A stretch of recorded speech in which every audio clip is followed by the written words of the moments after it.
Hello बच्चों। आज हम सब 10th क्लास का चैप्टर नंबर 4 द्विघात समीकरण क्वाड्रेटिक इक्वेशन पढ़ेंगे। इसमें हम लोग बेसिक से क्वेश्चन की ओर बढ़ेंगे एग्जाम व्यू से। जो 2026 अभी जो एग्जाम आने वाला है एक मंथ बाद, उस एग्जाम में क्वेश्चन इस चैप्टर से हर साल 10 या 15 नंबर का हमेशा पूछता है।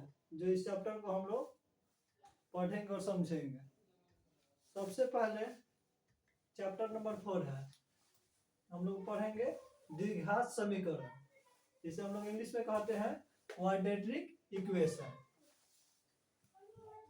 तो सबसे पहले हम इसे जाने द्विघात समीकरण को पहचानेंगे कैसे कि द्विघात समीकरण है या कि नहीं। तो सबसे पहले हम लिखेंगे द्विघात समीकरण पहचानने के लिए हम क्या लिखेंगे, ax square plus bx plus c equal to 0। अगर ax square plus bx plus c equal to 0 इस रूप में रहेगा तो समझिएगा कि द्विघात समीकरण है, अन्यथा इस रूप में अगर नहीं रहेगा तो समझिएगा द्विघात समीकरण नहीं है। द्विघात समीकरण का व्यापक रूप है, क्या है? व्यापक रूप ax square plus bx plus c not equal to 0 के रूप में रहेगा। तो क्या है? द्विघात समीकरण जहां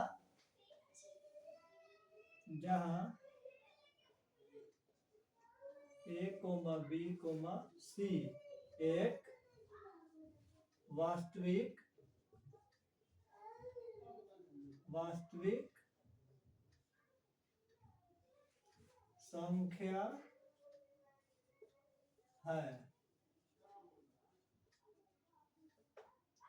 संख्या है, जहाँ a, b, c एक वास्तविक संख्या है।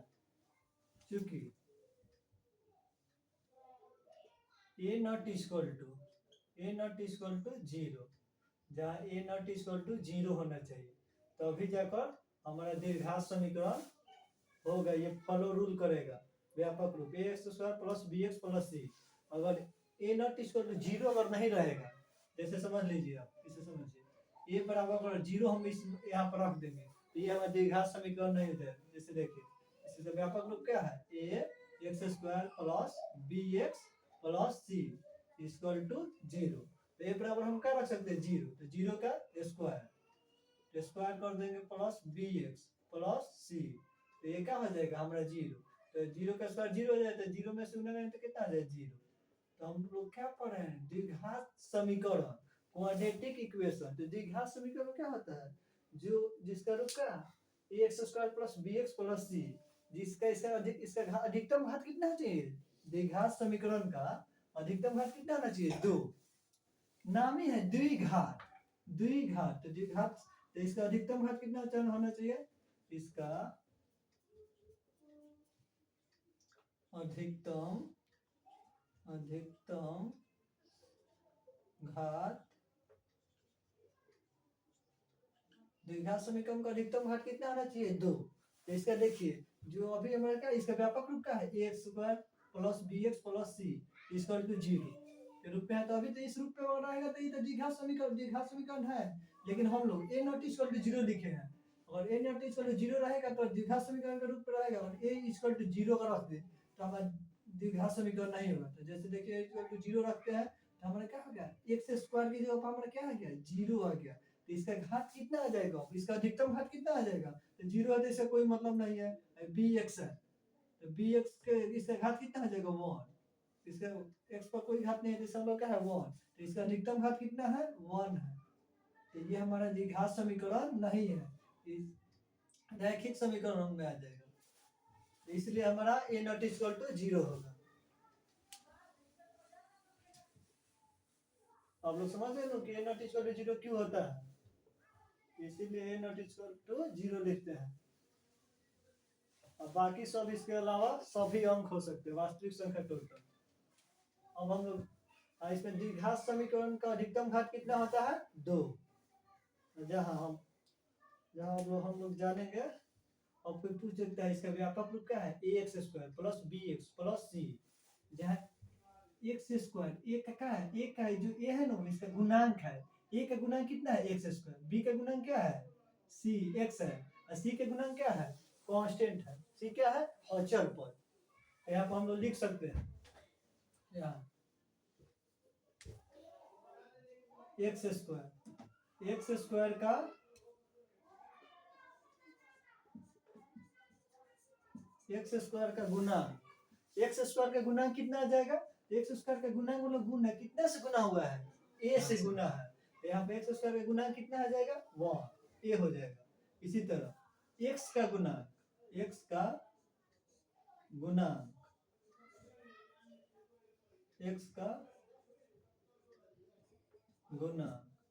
गुणांक कितना है, एक्स में कितना से मल्टीप्लाई हुआ है तो बी से, तो एक्स का गुणांक कितना हो जाएगा बी।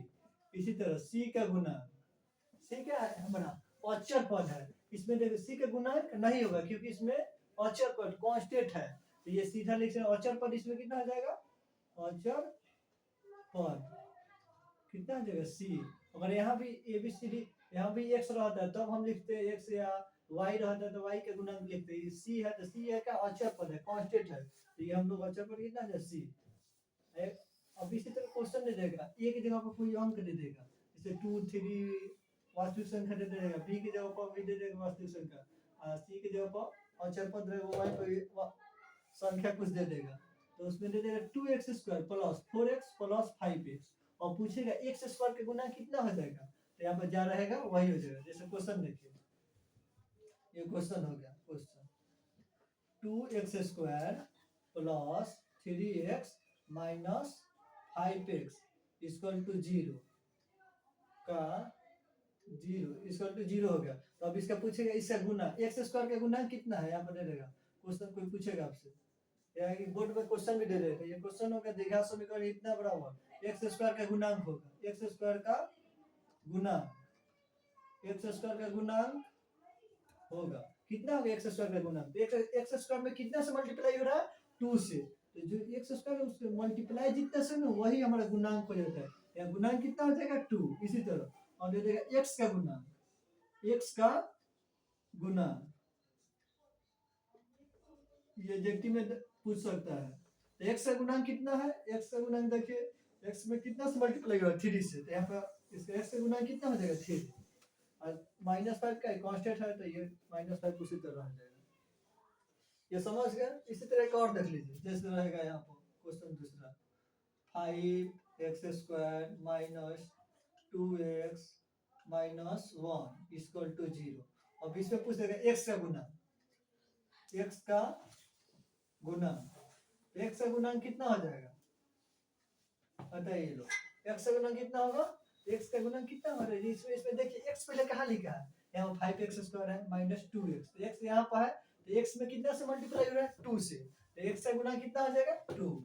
इसी तरह फिर पूछ देगा एक्स स्क्वायर का गुणांक, एक्स स्क्वायर का गुणांक कितना हो जाएगा, अब एक्स स्क्वायर का गुणांक देखिए कितना है, एक्स स्क्वायर से मल्टीप्लाई कितना हो रहा है 5 से, एक्स स्क्वायर का गुणांक कितना हो जाएगा 5।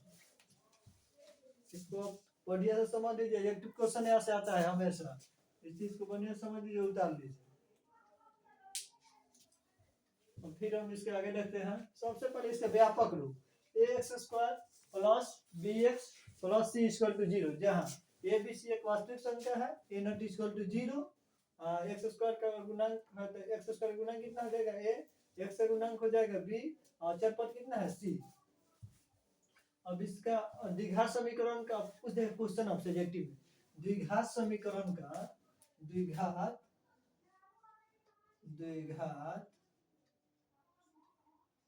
समीकरण का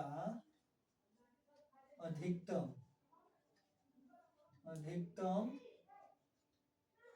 घात कितना होता है। अब ऑप्शन में ए में दे देगा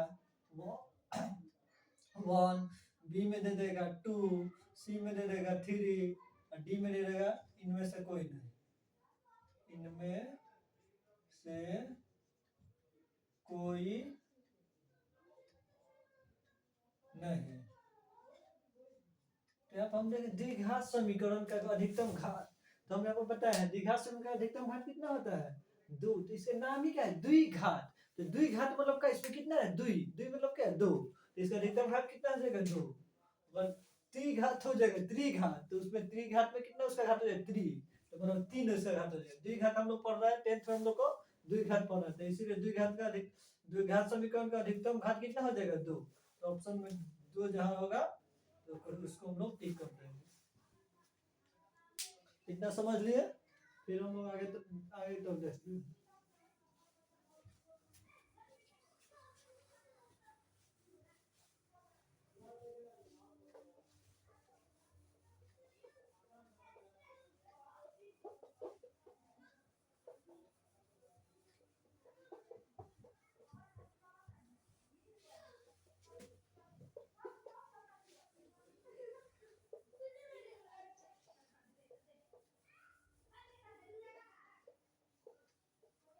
द्विघात समीकरण जो हम लोग पढ़ रहे हैं ना, इस 10th में हम लोग बीएससी बोर्ड में हमेशा इसमें से 10 से 15 नंबर का क्वेश्चन 5 से 6 पहले रिजेक्टिव देता है, और लघु उत्तरीय 2 नंबर ये में क्वेश्चन देता है 2 या 3 हमेशा, और 5 मार्क्स में कभी कभी ये क्वेश्चन दिया है।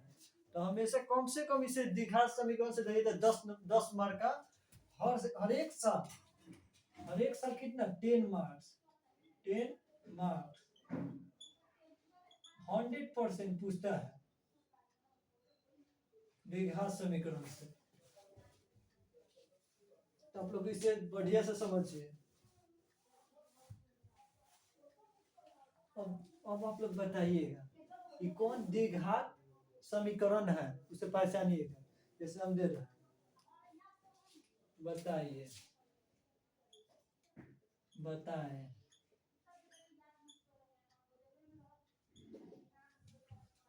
पहला 2x² माइनस 3x माइनस 4, क्या ये इसे बताना है 2x² माइनस 3x माइनस 4, क्या ये बताना है ये क्या द्विघात समीकरण है। तो सबसे पहले आप देखिएगा इसका घात कितना है 2, तो x² का घात कितना है, सबसे अधिकतम घात कितना है 2, तो द्विघात है। तो लेकिन ध्यान में रखिएगा इसका व्यापक रूप हम क्या लिखवा है ax² plus bx plus c equal to 0। तो इसका इक्वल टू में अगर 0 नहीं है, तो 0 नहीं है, ये समझिए कि द्विघात समीकरण नहीं है, ये क्या हो जाएगा द्विघात बहुपद हो जाएगा। ये क्या हो जाएगा द्विघात बहुपद। अगर 0 नहीं लगा है, इक्वल टू में 0 नहीं लगा है, तो समझिए द्विघात बहुपद है। और इसी क्वेश्चन में होगा, यही क्वेश्चन हो गया question 2, 2x² minus 3x minus 4 equal to 0 आ गया। तब समझिएगा इसे घात पहले देख लीजिएगा घात कितना रहना चाहिए, 2 अधिकतम है तो द्विघात है, और इक्वल टू में 0 हमेशा रहना चाहिए। तो अभी जाकर तब जाकर ये हमारा क्या हो जाएगा द्विघात समीकरण। आप लोग इसको बढ़िया से समझिएगा।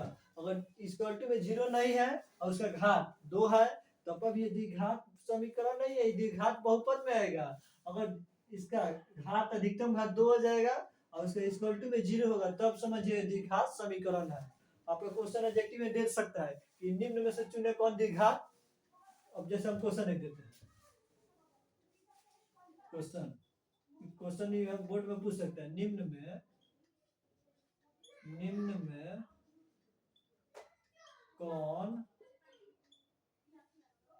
में कौन द्विघात समीकरण है। Option A x plus c equal to 0, option B ax³ plus bx² plus cx plus d equal to 0। तीसरा option C ax² plus bx plus C equal to 0। Option D, इनमें से कोई नहीं। आप लोग इसका आंसर बताएं। क्वेश्चन क्या है, निम्न में कौन द्विघात समीकरण है? द्विघात समीकरण, द्विघात समीकरण हम क्या लोग समझे, जिसका घात, इसका व्यापक रूप क्या है, a x square plus b x plus C equal to 0, जिसका घात क्या हो, अधिकतम घात 2 हो और इक्वल टू में 0 हो, वही द्विघात समीकरण है। तो पहला हम लोग देखेंगे a x plus C equal to 0, तो 0 है तो ठीक है। इसका अधिकतम घात कितना है, 1 है, तो ये हमारा द्विघात समीकरण नहीं होगा, तो ये गलती हो जाएगा। इसी तरह देखिए B number, a x cube plus b x square minus plus c x plus d equal to 0, इसका इक्वल में 0 है, लेकिन इसका अधिकतम घात कितना है, 3 है, अधिकतम घात कितना है, 3, तो ये अभी मेरा द्विघात समीकरण नहीं होगा। अब इसका देखिए option number C, x square plus b x plus C equal to 0, तो इसका इक्वल में देखिए, इक्वल में कितना है, 0 है, तो ठीक है। इसका अधिकतम घात कितना है, 2 है, तो ये जाकर हमारा द्विघात समीकरण होगा। इनमें से कोई नहीं, तो इस हमारा आंसर क्या हो जाएगा, a x square plus b x plus c. अब यहाँ पर ये भी आपको दे सकता था, a x square plus b x equal 0, तो अभी जाकर हमारा इससे बी एक्स का कांस्टेंट से मतलब नहीं है, सिर्फ आपको इसका अधिकतम घात देखना है, 2 है कि नहीं, और इक्वल के बराबर में 0 है कि नहीं। अगर इक्वल के बराबर 0 है और इसका अधिकतम घात 2 है, तो समझिए द्विघात समीकरण है। एक्स का मान हम कभी भी रूट में नहीं रहता द्विघात समीकरण में, ये ध्यान में रखिए। ठीक है, हम लोग इसे मिटाते हैं, फिर आगे की तरफ बढ़ते हैं। आप लोग उतारते चलिएगा, क्वेश्चन को समझते चलिएगा, एकदम इम्पोर्टेंट, एक एक टॉपिक उतारी समझिएगा, सब एग्जैक्टिव टॉपिक है।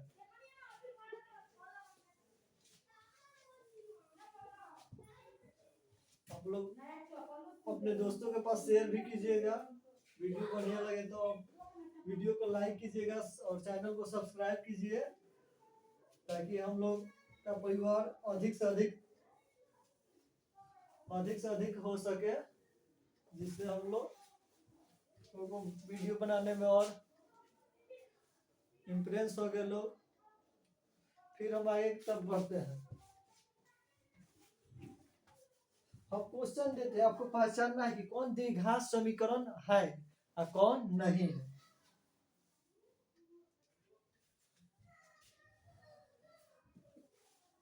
एक और क्वेश्चन देते हैं, अब बताइए क्वेश्चन पहचान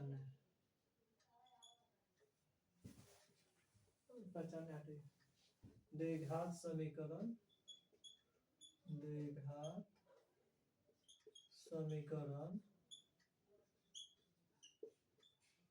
है या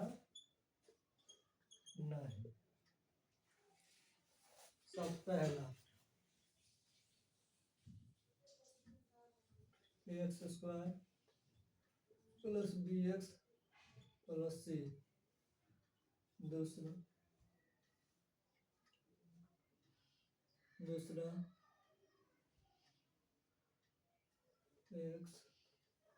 एक्स क्यू कर दीजिए, दूसरा हो जाएगा बी एक्स प्लस सी, तीसरा हो जाएगा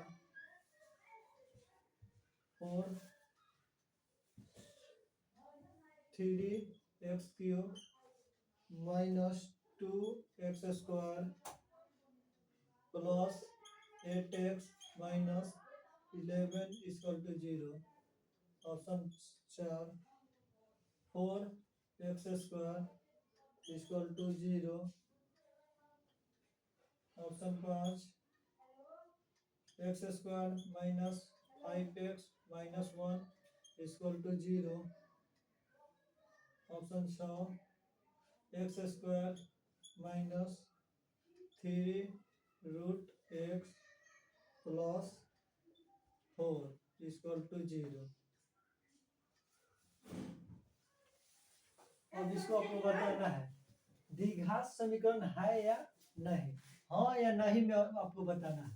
सबसे पहले देखिए पहला question, a x q plus b x plus c तो इसका क्या ये द्विघात समीकरण है? तो इसका घात कितना है? 3 है। ये क्या है? नहीं होगा, इसका मतलब गलत है। ऐसी तरह बी एक्स प्लस सी, तो इसका मतलब घात 1 होगा, तो ये भी नहीं होगा। उसके बाद देखिए 3x³ minus 2x² plus 3x, इसका अधिकतम घात कितना है? 3 है। 2 है भैया, 2 है, 3 नहीं, 2 है तो इसका x² है, तो इसका मतलब द्विघात समीकरण ना, अधिकतम देखना, अधिकतम 3 है, तो ये भी नहीं होगा। उसके बाद देखिए 4x² इक्वल 0, तो सबसे पहले द्विघात समीकरण लेते क्या जानते हैं व्यापक रूप, x² plus bx plus c equal to 0।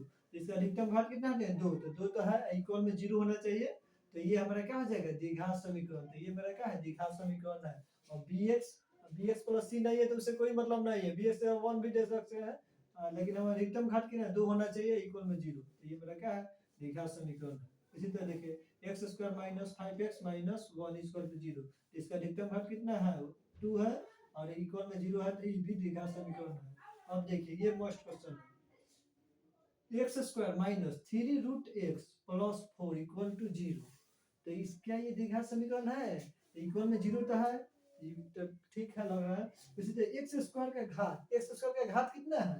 2 है, तो घात भी 2 है, तो ये तो हो सकता है, लेकिन ये एक बात यहाँ पे देखिए माइनस रूट 3x, तो जो x जो है ना ये पूर्ण संख्या नहीं है, ये x जो है पूर्ण संख्या, कभी भी x का मान रूट में नहीं होगा, इसका घात पूर्ण संख्या होता है। x का घात क्या है? पूर्ण संख्या होता है। अब रूट x है, तो हम लोग इसे लिख सकते हैं -3 x के पावर 1/2 लिख सकते हैं, तो इसको तो लिख सकते हैं। तो x का कभी भी घात होगा ना, तो क्या है? पूर्ण संख्या होगा, 0 को छोड़कर 1 2 3 4 5 पूर्ण संख्या अनंत, तो इसका घात क्या है? अंश और हर में आ गया, तो ये हमारा नहीं होगा, तो ये द्विघात समीकरण नहीं होगा। इसका घात ये भी ध्यान में रखना है, द्विघात समीकरण का घात हमेशा पूर्ण संख्या में होना चाहिए, तब जाकर द्विघात समीकरण होगा, ये नहीं होगा। फिर हम आगे की तरफ बढ़ते हैं, इसे आप ठीक से देख ले, समझ लीजिए।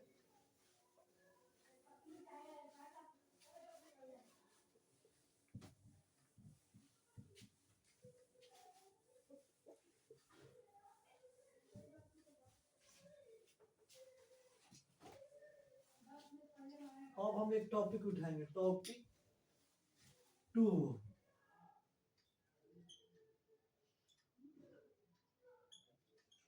टॉपिक नंबर 2, जिसमें हम लोग पढ़ना है विवेचक। नाम तो सुने विवेचक, यह इसका एक और नाम होता है विवेचक, का दूसरा नाम होता है विभक्ति कर, विभक्ति कर, विभक्ति कर, विवेचक या विभक्ति कर होता है, जिसे हम लोग इसे सूचित करते हैं, इसे सूचित करते हैं, इसे सूचित करते हैं, जो सूचित हम लोग करते हैं इसे क्या? कैपिटल डी से। विवेचक को किससे सूचित करते हैं? कैपिटल डी से। अब सूत्र होता है डी बराबर कितना होता है? b² minus 4ac। अब क्वेश्चन दे देगा द्विघात समीकरण इतना बराबर, इसका विवेचक ज्ञात करें, तो विवेचक का सूत्र क्या होता है? d बराबर b² माइनस 4ac। इसका सूत्र क्या होता है? b² minus 4ac। अब इसका विवेचक, अब इसका कह देगा शून्य ज्ञात करे, इसमें इसी का कहते हैं शून्य ज्ञात करे, तो इसका हम लोग इसे हम लोग लिख सकते हैं, शून्य का कह देगा, विवेचक कहेगा तो इस पर निकाल लेंगे डी का मान, और उसके बाद कहेगा इसका शून्य ज्ञात करे, क्वेश्चन में कह सकता है। तो एक और सूत्र होता है x बराबर होता है -b plus minus root D equal by 2a, ये भी इसका शून्य का सूत्र है। ये किसके लिए है? शून्य के लिए। ये विवेचक डी के लिए है, ये शून्य के लिए एक्स का मान निकालने के लिए हम लोग एक्स बराबर क्या लिख सकते हैं, minus B plus minus root D by two है, या इसे हम लोग दूसरा एक तरफ और लिख सकते हैं, एक्स बराबर यहाँ लिख सकते हैं, एक्स बराबर minus B plus minus root under D, D है तो डी के जगह पर हम लोग क्या लिख सकते हैं, डी के बराबर सूत्र क्या है, विवेचक डी बराबर b square minus four a c, तो हम लोग इसे लिख सकते हैं b square minus four a c by two A.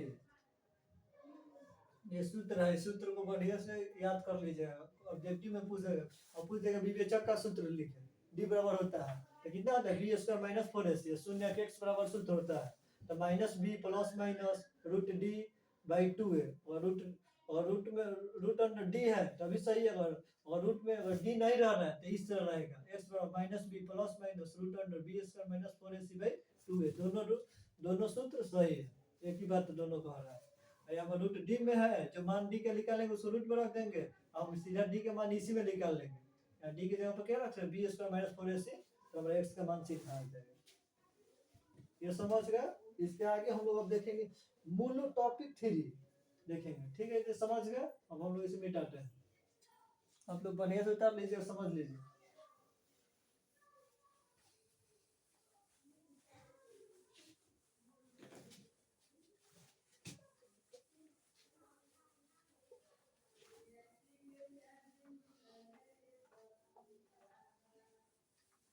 Topic number 3,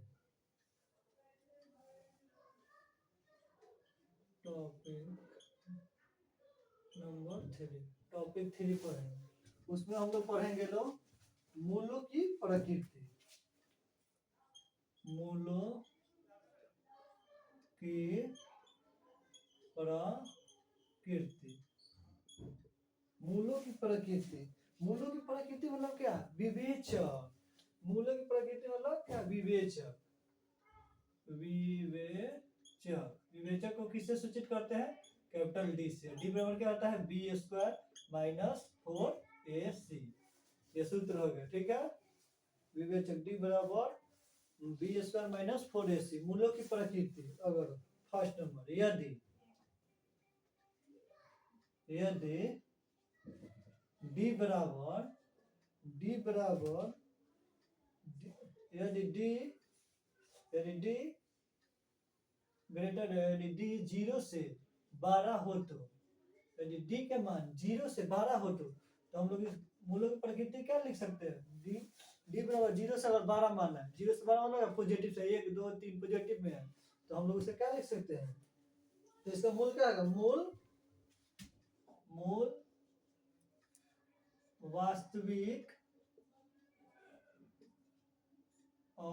वास्तविक और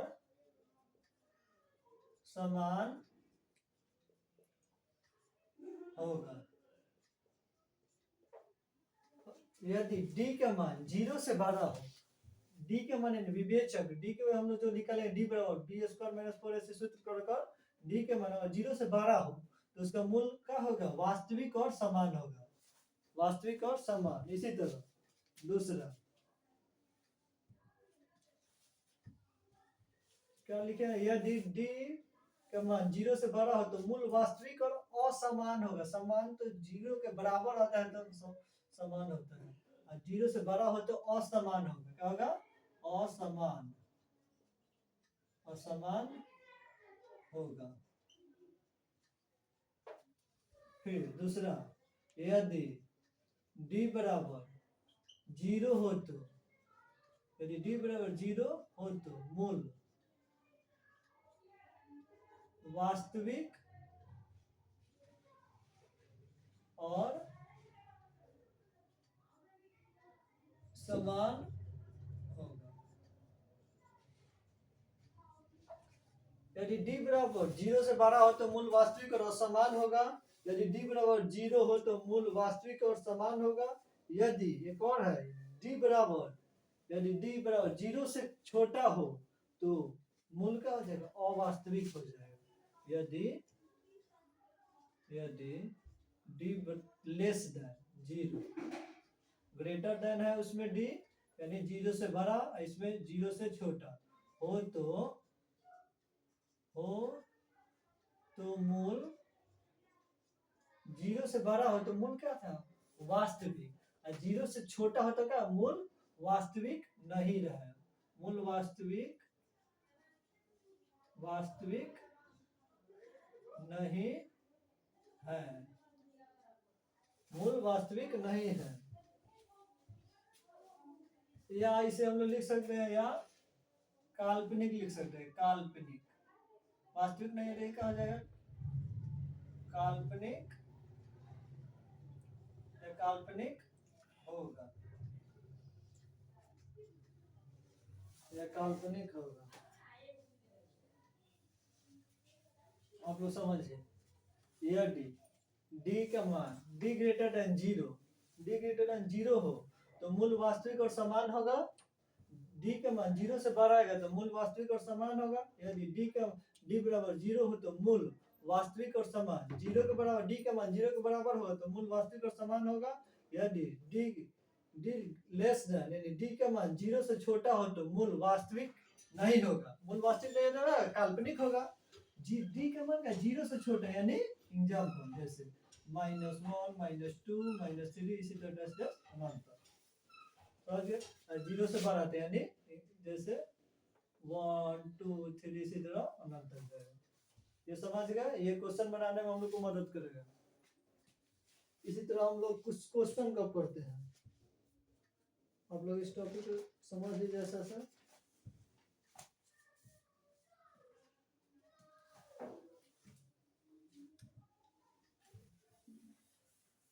इसे मिटाते हैं, फिर क्वेश्चन 2 4 हम लोग कर लें।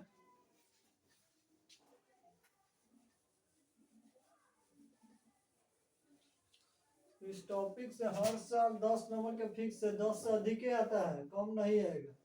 आप लोग इस टॉपिक को बढ़िया से समझिएगा। एडजेक्टिव का तो 8-10 एडजेक्टिव आ जाता है, लघु तरीके में 2-3 क्वेश्चन दे देता है।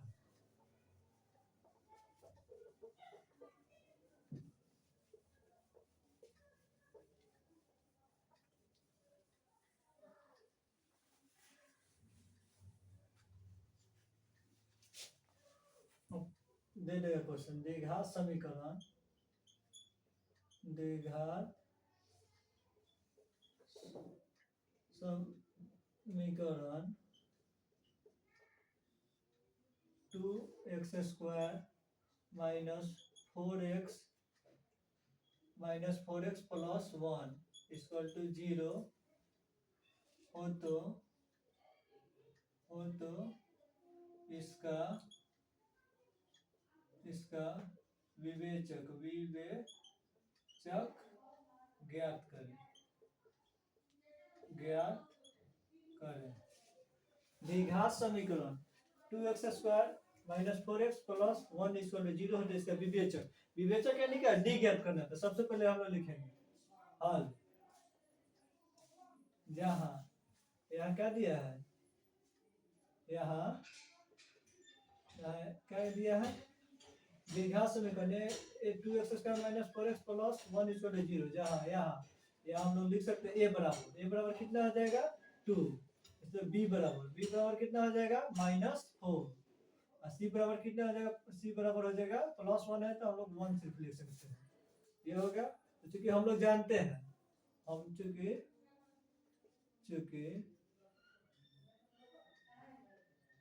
चूंकि हम जानते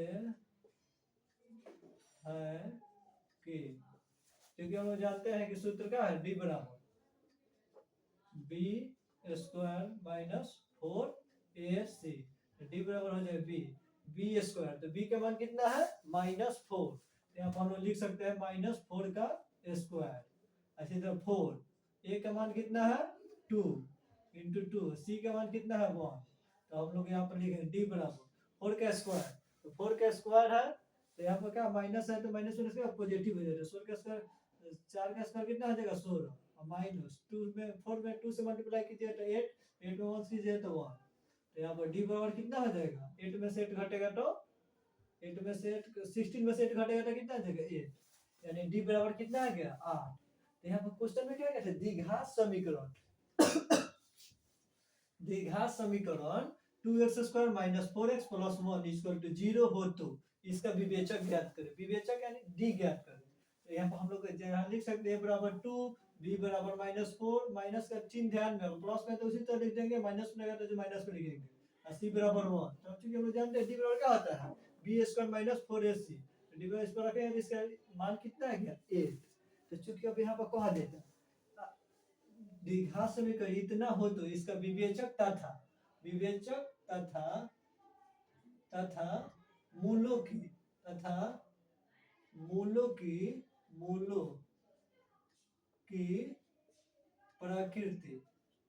प्रकृति ज्ञात करें। मूलों की प्रकृति ज्ञात करें। तो मूलों की प्रकृति हम बताए हैं d less than 0 d greater than 0 और d बराबर 0। तो यहाँ पर d का मान ले ग्रेटर देन है, d का मान क्या है 0 से क्या है अधिक है। तो चूंकि हम लोग लिख सकते हैं तो लिख सकते हैं अतः मूलों की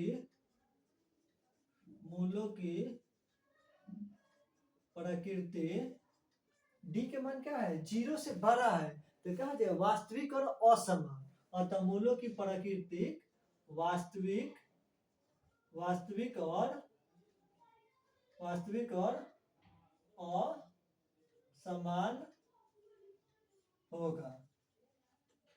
इसी तरह लघु तरीय में एक क्वेश्चन इसी तरह देता है जैसे द्विघात समीकरण इतना का विवेचक ज्ञात करता था मूलों की प्रकृति ज्ञात करते। इसी तरह हम लिख देंगे इतना बड़ा इतना d का मान निकाल लेंगे तो उसके बाद देख लेंगे d से बराबर होगा तो लिख देंगे मूल वास्तविक और समान। अब 0 से बड़ा होगा तो मूल वास्तविक और असमान, 0 से छोटा होगा तो हम लिख देंगे वास्तविक नहीं है ये काल्पनिक है। एक क्वेश्चन देख ले फिर एक और अगला क्वेश्चन देखते हैं। ठीक है समझ लिए। आप लोग वीडियो को शेयर ज्यादा से ज्यादा करते रहिए और चैनल को सब्सक्राइब कीजिए और लाइक कीजिए। आप कमेंट जरूर कीजिए कोई भी क्वेश्चन आपको दिक्कत हो कोई भी चैप्टर से बोर्ड के एग्जाम से पीवाईक्यू क्वेश्चन आप कमेंट में पूछ सकते हैं। तो चैनल को प्लीज सब्सक्राइब करना ना भूलें। हम लोग फिर आगे तरफ क्वेश्चन एक और देखते हैं,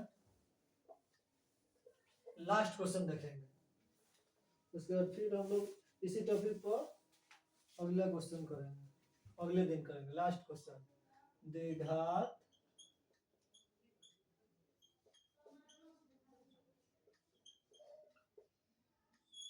द्विघात समीकरण 2x² minus 4x plus 3 equal to 0 के मूलों की प्रकृति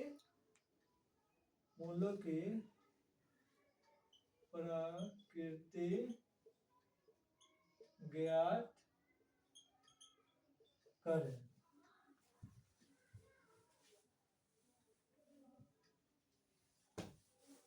तो सबसे पहले द्विघात समीकरण इतना दिया है इसका मूलों की प्रकृति ज्ञात करें। जैसे क्वेश्चन में बनाया वैसे ही क्वेश्चन तो हम लिख देंगे हल यहाँ लिखेंगे यहाँ क्या है a बराबर कितना आ जाएगा बोलिए x में कितना से मल्टीप्लाई 2 b बराबर कितना हो जाएगा -4 c बराबर कितना हो जाएगा 3। तो हम जानते हैं a बराबर इतना b बराबर इतना तो सूत्र d बराबर हम लोग लिखेंगे सूत्र से d बराबर कितना आता है b² माइनस 4ac। b का मान कितना है -4 a का मान कितना है 2 और c का मान कितना है 3। 4 का स्क्वायर कितना हो जाएगा 16 और 4 में 2 से मल्टीप्लाई कीजिए 8 में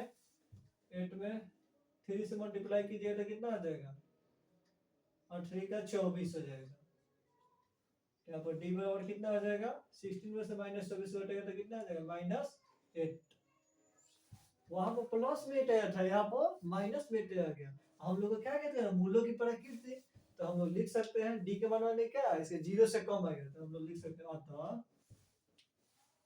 नीचे में लिखना ना बोले मूलों की प्रकृति पूछे तो लिखेगा अतः मूलों की प्रकृति मतलब मूलों की प्रकृति डी का मान क्या है 0 से कम है, तो ये क्या हो जाएगा, ये का डी का मान 0 से कम आया तो क्या हो जाएगा, काल्पनिक हो जाएगा। तो मूलों की प्रकृति काल्पनिक होगा, काल्पनिक होगा या क्या इसे हम लोग कहते हैं वास्तविक नहीं होगा, या वास्तविक नहीं होगा। कोई एक कह सकते हैं, और दोनों लिखेंगे तो और बेटर है। ये हमारा छोड़ देंगे यहीं पे, हम लोग आंसर हो जाएगा। तो हम लोग इसी पर ब्रेक लेते हैं, फिर मिलते हैं अगले वीडियो में।